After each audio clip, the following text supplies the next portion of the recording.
La fameuse P38, là. Ah. Parenthèse.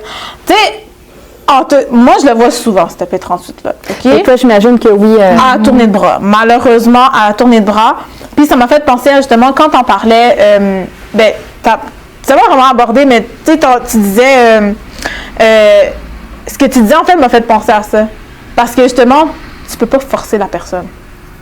Non. La P38, la P38, c'est ça. Tu brimes les droits de la personne. Ben totalement. Puis pour faire quelque chose qui va peut-être marcher. Tu vas la mettre en garde provisoire, puis tout ça, OK, pour un certain nombre de temps. Mais après ça, qu'est-ce qui va être fait? Y aura-t-il un suivi? Moi, j'ai pas vu tout le temps ce suivi-là. Est-ce que tu forces son transport? Bravo. Tu sais, là, là, c'est vraiment devenu personnel. Bravo, tu forces son transport, mais comment ça se fait que 2 heures plus tard, il revient dans mon organisme?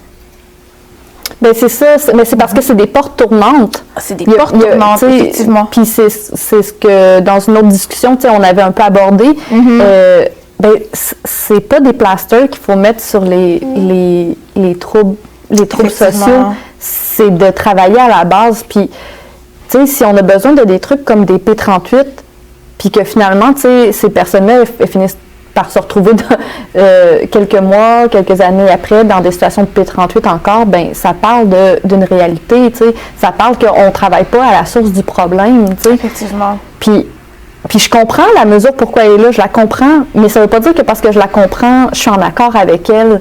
Puis ça ne veut pas dire qu'il n'y aurait pas d'autres moyens pour les personnes qui sont dans ces situations-là de faire quelque chose, tu sais.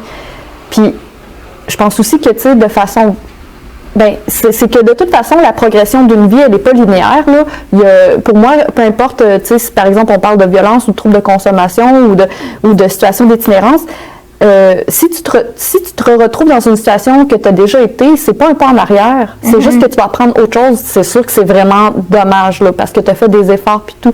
Ben, la personne a vraiment fait des efforts à l'autre. Mais c'est juste. Mais moi, je le vois pas comme un échec. Moi, je vois juste comme la personne qui a progressé puis qui va apprendre autre chose, tu sais. Puis ça va dépendre de c'est quoi son objectif. Ben, elle va se rendre où elle veut se rendre avec ses objectifs, tu sais. Effectivement. Puis c'est pas avec une loi qui t'encadre puis qui te force que tu vas savoir qu'est-ce que tu veux, tu sais.